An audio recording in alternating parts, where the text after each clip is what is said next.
My family laughed at me and thought I was a beggar when I left home at 19. "You're a loser, you'll never make it," they said, but I kept quiet. Month later their faces are pale when I told my family that I was moving out, they laughed. Not a little laugh. Not even the kind of laugh you give when you're not sure if someone is joking. No, this was a full-on, uncontrollable laugh, as if I had just said the most ridiculous thing imaginable. My dad leaned back in his chair and shook his head like he couldn't believe my stupidity. My mother smiled, that condescending look she always gave when she thought someone was making a fool of themselves. And my twin sisters? They giggled like they were watching the best comedy special of their lives, whispering to each other between bursts of laughter. Then came the insults. "You're a failure. You won't last a week. You'll come back begging like a stray dog. Honestly, it's a relief you're leaving. One less problem for us." I stood there and said nothing. There was no point in arguing. No point in explaining. Nothing I could say would change their minds. They had already decided that I was a joke, and they were enjoying it far too much to stop. It all started at dinner the night before. I had been planning my move for months, working quietly, saving money, setting everything up. I had found a small apartment across town in actual city, not that miserable little town where everyone stayed trapped in the same cycle, never doing anything with their lives. I didn't need their help. I didn't need their support. I just wanted to let them know. "I'm moving out this weekend." My father put down his fork. He didn't speak right away, just stared at me as if I had just confessed to some heinous crime. My mother shook her head, unimpressed. Then she let out a short, sharp laugh through her nose. "With what money?" "From my business." And that was it. That was all it took to set her off. My sisters burst out laughing first. My dad scoffed. My mom put her hand over her mouth as if to stifle more laughter. "Oh my God, he thinks he's some kind of businessman." More laughter. More whispering. My sisters looked at me as if I had just said I was going to be an astronaut. I didn't react. I didn't explain myself. That only made them push harder. "You? Running a business? You can't even take care of yourself. You'll be homeless in a month. People like you don't make it. You're not smart enough. Let's see how long it takes you to come crawling back." For the next 2 days, they made sure to remind me how much they didn't believe in me. My father sighed and shook his head every time he walked by my half-packed bags. My mom made sarcastic comments about how I should take pictures of my apartment so I'd remember it when I got evicted. My sisters? They were whispering and giggling nonstop, looking at me like I was the biggest joke they had ever seen. It was pathetic, really. They acted like I had announced something crazy, like I was running off to join a cult or live in the woods. I was just moving to a different part of town. But to them, the idea of me succeeding on my own was the funniest thing in the world. I didn't argue. I didn't defend myself. I didn't explain. And then the day came. I packed my things, grabbed my keys, and walked out. No big speech. No dramatic exit. No last words. They didn't even say goodbye. The first thing I felt when I left was silence. Not the uncomfortable kind. Not the silence that comes when you don't know what to do next. No, this was the best silence I had ever experienced. No sarcastic comments from my mother. No sighs from my father. No giggles from my sisters. Just me, my packed car, and the road ahead. I moved into a small apartment in the city, not fancy, but clean and mine. It was strange at first, being in a place where no one rolled their eyes at me when I spoke. I could breathe. I could think. I wasn't afraid. I had my business. It wasn't huge yet, but it was making money. Dropshipping, buying and selling products without ever touching them. I had spent months setting up my websites, finding suppliers, figuring out how to market. My family never noticed because they never bothered to ask. They thought I was just wasting time on my laptop. But I wasn't wasting time. I was working nonstop. Morning to night. Every single day. I barely left my apartment unless I had to. Orders began to come in. Then more. Then more. And then, a month later, I did something for myself. I bought a car. Not just any car, a brand new 2024 Toyota Camry. It wasn't some crazy sports car, but it was mine. It was new. It was proof. I took a picture of it, posted it online, and wrote a simple caption. Hard work pays off. Congratulations on my new ride! That was it. Nothing flashy, nothing pretentious. Just something for myself. 30 minutes later, my phone exploded. Missed calls. Messages. Notifications. My sisters. My mom. Even my dad. Is this a joke? Where did you get the money? You're lying. There's no way you bought this. I smiled at my phone. I answered a call from one of my sisters. It's real, I said. I bought it myself. That was probably my mistake. Because the moment they realized I had money, they suddenly remembered I existed. My mom called right after that. This time her tone was different. Sweeter. Almost too sweet. We were just talking about you, she said. You know, we really miss you. It's been too long. My dad sent me a text. One text. The same man who hadn't said a single nice thing to me in years suddenly wanted to check in. My sisters, the same ones who laughed at me constantly, now complimented my business. Asking how I did it. Saying they were proud of me. I knew exactly where this was going. And I was right. Because 2 days later, they started asking for money. It started small. Almost cautiously. My mom called first. Her voice was different this time, soft, almost hesitant, like she didn't want to scare me off. Not her usual sharp tone, not her usual sarcasm. It was obviously fake. I knew that even before she got to the point. Richard, darling, how have you been? We haven't talked in so long. I just wanted to check in and see how you're doing. Right. Now she wanted to check in. Not when I moved out. Not when they laughed me out of the house. Now that they saw the car. I played along. I've been good.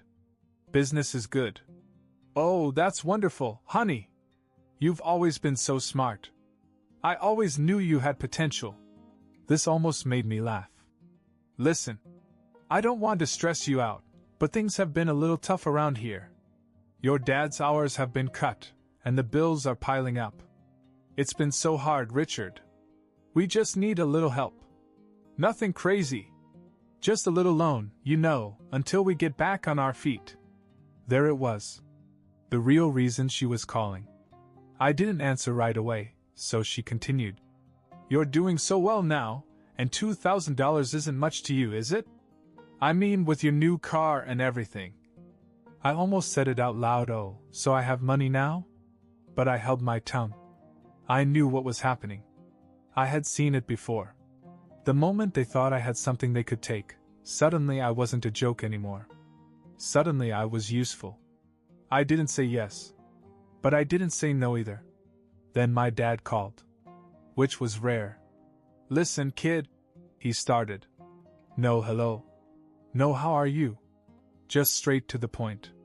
Your mom's been worried sick. We have to handle things as a family.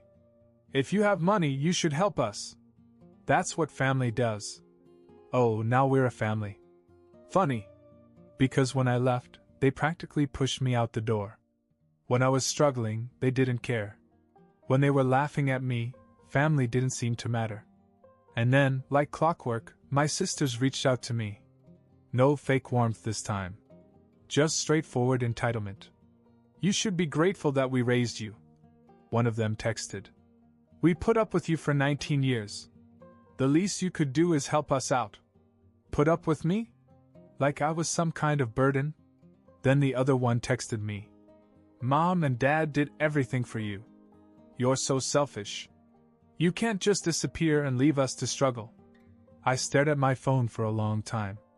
Just a month ago, these same people were laughing at me, mocking me, telling me I was nothing. Now, because I had a car, because they thought I had money, I was suddenly responsible for them? I finally replied. I will think about it. They seemed satisfied with that answer. But I had already made up my mind. I wasn't going to give them a cent. And when they realized that, things got ugly. At first, they were patient. For a few days, my mom sent me little reminders, trying to sound casual. Hey sweetheart, any update on what we talked about? Don't want to pressure you, but we could really use the help right now. You're doing so well, Richard. We're so proud of you. Just let me know when you can send something over. Then my dad texted. You said you'd think about it. It's been a week. My sisters weren't so subtle. Wow. Can't believe you're actually being this selfish. I ignored most of it. I had nothing to say to them. Then, out of nowhere, my mom called, sounding panicked. I let it ring a few times before answering. Richard, I didn't want to tell you this, but we're in serious trouble. I had to take out a loan a while back, and now they're demanding the money back. If we don't pay it by next week, we could lose everything. Her voice was shaking. If I didn't know better, I might have believed her. How much? I asked, already knowing I wasn't sending a cent. 5,000, she said immediately. Please, Richard. I wouldn't be asking if it wasn't serious. 5,000? Just a week ago, they needed 2. Now the amount had more than doubled? I told her I'd get back to her and hung up. But something felt off. Then I ran into my aunt. I was grabbing coffee in the city when I spotted her walking down the street. My mom's older sister. She wasn't super close to us, but she had always been kind to me. She actually listened when I spoke, which was more than I could say for my immediate family. I hadn't seen her in a while, but when she noticed me, she smiled. Richard, it's been too long. We talked for a bit, just catching up, and then I decided to ask. My mom told me she took out a loan, I said. She says she has to pay it back next week, or they'll lose everything. The moment I said it, her face changed. Her smile dropped, replaced by something between disbelief and frustration. She shook her head. Richard, there's no loan. I stared at her. What? They're lying to you. She sighed. I told her it was wrong, but your mother doesn't listen to anyone. She thinks you owe her, and she figured if she scared you enough you'd pay up. I felt my stomach tighten. She told me what she was planning. My aunt continued. I told her it wasn't fair to you, but she just laughed. She said he's young, he'll make more money. It's not a big deal. I couldn't speak. She's done this before, Richard. Not just to you. To me. To other family members. Always some emergency. Always some crisis that doesn't exist. And when people stop giving her money, she moves on to the next person. I stood there, completely still, as the truth sank in. They weren't just asking for money. They weren't just guilt-tripping me. They had planned this. My own mother had schemed to manipulate me out of thousands of dollars. And I had almost believed her. I clenched my jaw, forcing myself to stay calm. I could have called her out right then and there. I could have sent a furious text, confronted her, told her I knew everything. But I had a better idea. I walked home in a daze. I kept replaying my aunt's words in my head, trying to make sense of it. My own mother, sitting around, coming up with a fake story just to squeeze money out of me. Laughing about it. Thinking I'd just hand it over like some clueless idiot. And the worst part? She had done it before. I checked my phone. More messages. My mom. My dad. My sisters. Richard, please, we're running out of time. Be a man and take care of your family. Are you really just going to let us struggle like this? I stared at the screen, disgusted. I could have blocked them right then and there. I could have called my mom and told her exactly what I knew. But that would have been too easy. Instead, I sent one message back. I've been thinking. You're right, I should help my family. Meet me at the bank tomorrow at 2 p.m. I'll pull out the money in cash. Instant response. Oh, sweetheart. Thank you. You have no idea how much this means to us. Sure. I had an idea. I arrived at the bank a little early, just to see if they'd actually show up. And there they were. My mom, standing near the entrance, talking with my dad. My sisters were there, too, looking way too excited for people who were supposedly in financial crisis. I stayed in my car for a moment, just watching them. They weren't stressed. They weren't desperate. They looked happy. My mom was smiling, chatting away like this was just another day. My sisters were laughing, nudging each other. It hit me then. They had probably already planned how they'd spend the money. My mom would pay for her little luxuries. My dad would go back to doing nothing. My sisters? Probably shopping or a vacation. They weren't struggling. They weren't desperate. They were celebrating before they even had the cash. I exhaled slowly. Then I stepped out of the car. The moment they saw me, my mom's face lit up. She actually reached out to hug me. I stepped back. No need for that. Let's go inside. We walked into the bank together. I went straight to the teller. My mom stood close, like she was afraid I'd change my mind at the last second. I smiled at the teller. "Hi, I'd like to check my balance, please." My mom's smile twitched. Richard, just withdraw the money." "1 second, Mom." I leaned on the counter casually. "Actually, can you tell me if there's a loan under my mother's name? Just curious." Silence. My mom froze. The teller glanced at her, then back at me. "A loan?" I turned to my mom, tilting my head. "Yeah, Mom. The one you told me about. The one you desperately need to pay back before next week." She looked like she had been slapped. My dad cleared his throat. "Richard, this isn't necessary." "Oh, but it is." I cut him off, looking back at the teller. "Go ahead and check." My mom grabbed my arm. "We're leaving." I pulled away. "No. We're not." My sisters weren't laughing anymore. They just stood there, stiff, looking between each other. The teller clicked a few buttons, then shook her head. "No loan under this name." Silence. I turned back to my mother. "That's weird.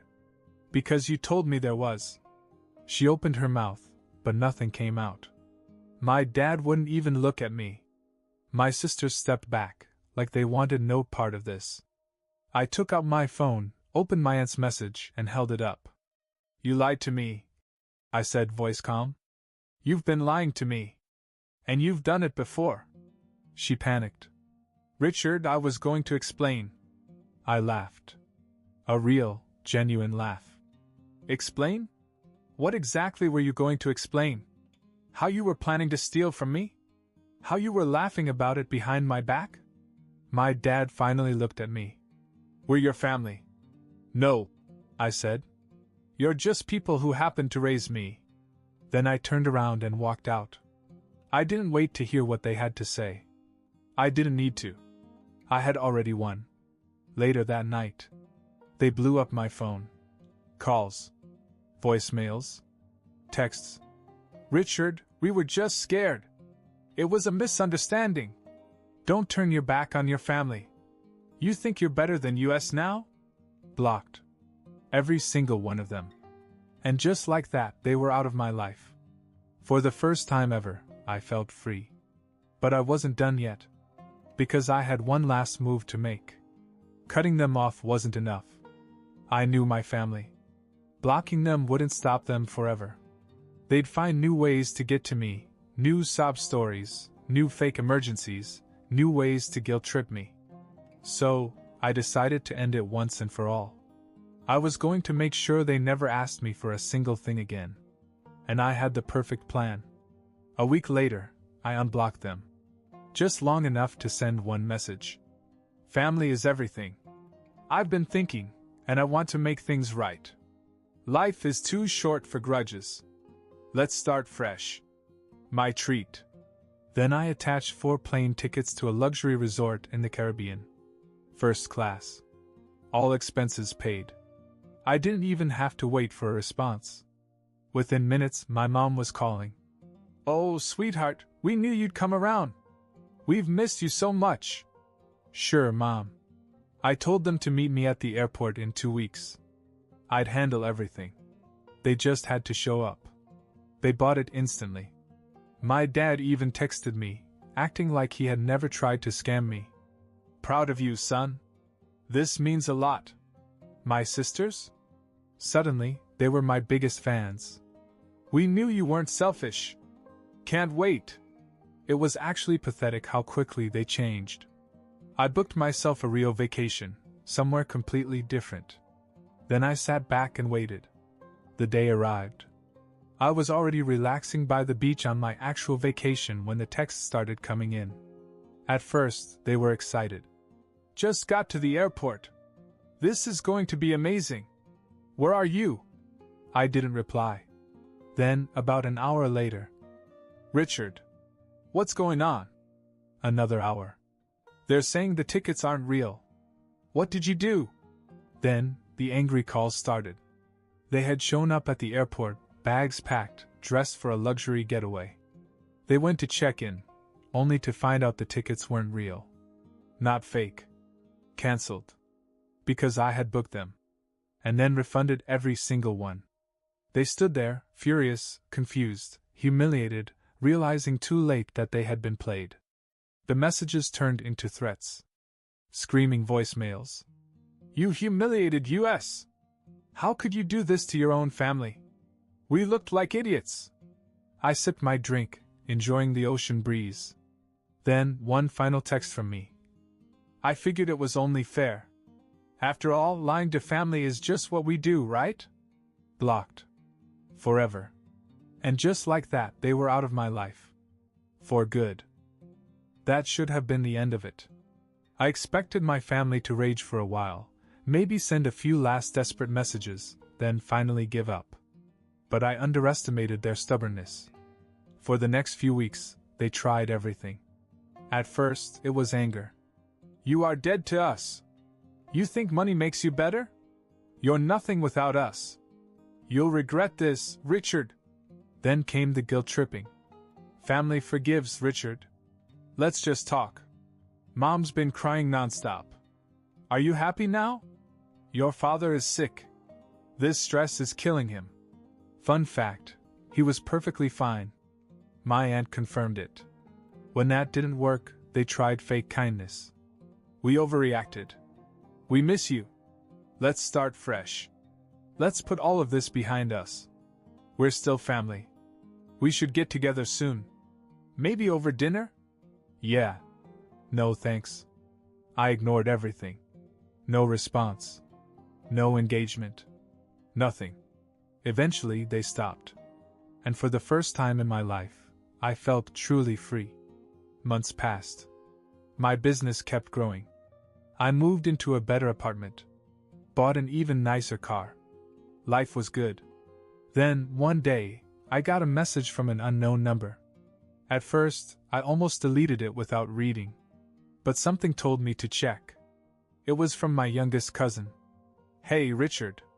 I know we haven't talked in a while, but I thought you should know. Your parents have been telling everyone that you stole from them and abandoned the family.